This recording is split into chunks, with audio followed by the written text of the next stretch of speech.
Okay, guys, patuloy po yung pagkalat ngayon nitong Epstein Files, mga sangkay.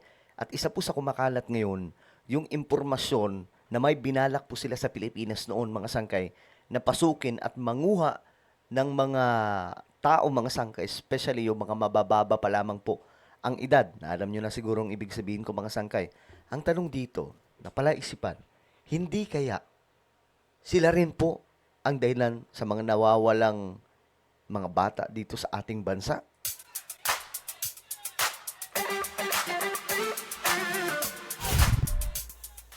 Okay.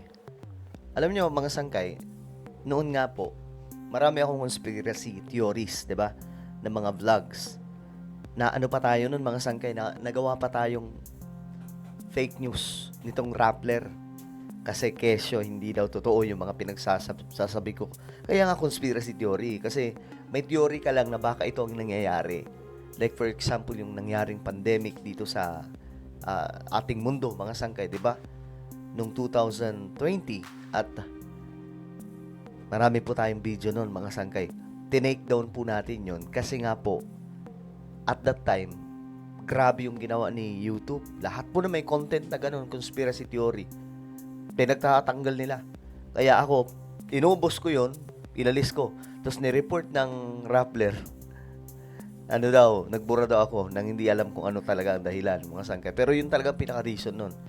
Na ngayon ay pinapatunayan na totoo nga yung mga pinagsasabi natin on dahil po sa Epstein file na yun.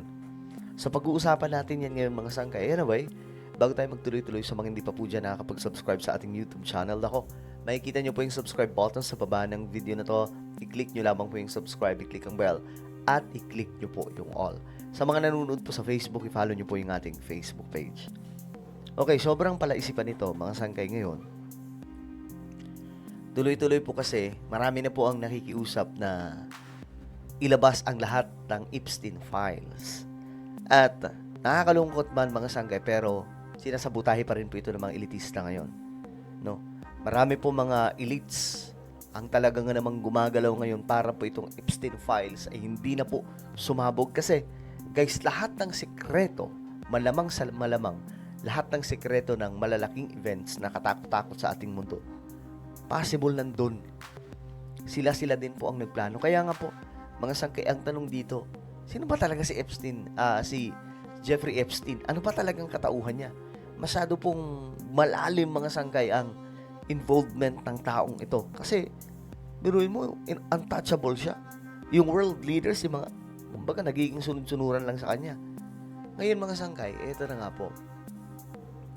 Ito, linag na po natin ito, pero balikan lamang po natin. Kasi, alam niyo nung maraming beses nangyari sa Pilipinas na maraming mga ah, tao ang nawawala, especially yung mga ano pa, nasa age pa na mababa.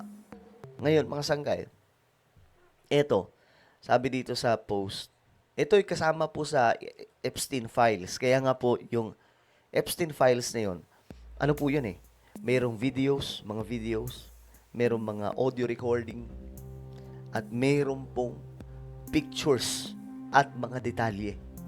So, ganun po kalala ang files na yun. At isipin nyo, 3.5 million files yun. Mga sangkay, sobrang dami nun. 1% pa lang yung nare-release. Sabi dito, akala daw nila yung camera ay nakapatay. O, tingnan nyo, mga sangkay. Dito mababanggit yung Pilipinas. This one's in Thailand. Thailand before. Have you? Beautiful. Beautiful. Beautiful. What comes with the island? There's a small villa here. You could practically build what you want. There's only. Nagkikwentuhan yung mga mayayaman. Do the islands come with the children? O, ayan, nabanggit na. Ang isla daw ba ito ay pinupuntahan nitong mga, ayan, mga sangkay. Grabe, no? Nakakakilabot itong ginagawa nila. Or the children? This island does have a small school. There are children. Okay. Okay, ayan na, mga sangkay, Alam na po yung target nila. Sa Thailand po yan, ha? Sabi nila, itong island na ito ay malapit lang sa school. Ayan.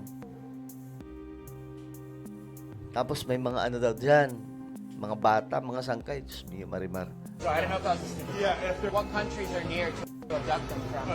Cambodia, O, yan na. Binanggit Cambodia, Thailand, Thailand, Laos, Vietnam, Philippines. Philippines. oh, Philippines. Nabanggit. Special mention dito ang Philippines. Tingnan yung gagawin nila dyan. The Philippines. The Philippines. Of course. The Filipinos, you know, if they're not being a nurse, they're being Oh, your okay? oh, kung hindi daw po ninyo magiging nurse sa mga yan, magiging katulong nyo yan. Yun po yung tingin nila. Yun po yung tingin ng mga elitistang ito sa atin. Mga ano lang tayo, mga utusan, kumbaga. Ganyang kababa yung tingin nila sa atin. Ngayon, sa Pilipinas, pinag-uusapan nila, doon, marami din po mga ano doon. Mga yung edad hindi pa ganong kataas, mga sangkay. So, True, true. yeah. So, What age ranges? Anong mga edad ang nagre-range nitong mga ano na to, itong mga yayariin nila? Below 10. Sobrang tindi na ito, mga sangkay. At alam nyo, ang involved dito, yung kumakain na po sila ng laman ng katulad din po natin. Ganyan po sila kalala. Imagine niyo mga bilyonaryo, meron pa sa isang table, nandun po mga sangkay yung larawan. Sila, marami mga kilalang pagkatao, kumakain sila. At alam niyo ano yung nakahain doon? Mga ano? Mga laman ng katulad din po natin. At iyong mga yun, mga sangkay, hindi po yun mga matatanda na, kundi mga nasa mababa lamang po ang edad.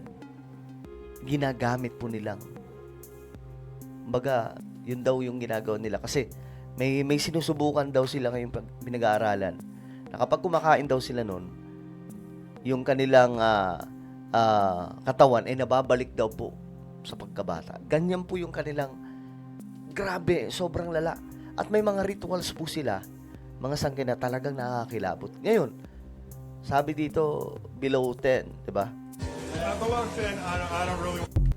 O, ngayon, mga sangkay, isa lamang po yan sa files. Ngayon, kung babalikan po natin sa Pilipinas, ayan po, mga sangkay, marami pong mga, ayan o, yung edad, yung age nila ay talagang mababa pa na nawala sa ating bansa. Nawala sa kanilang pamilya. Bigla na lang nakita sa gilid. Alam nyo na ang nangyari. Ayan o. Ito 7 years ago. Ito, grabe. Kakilabot to.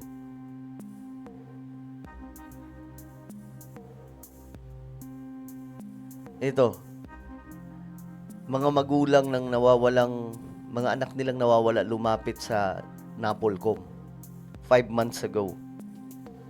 O ayan o, mga sangkay.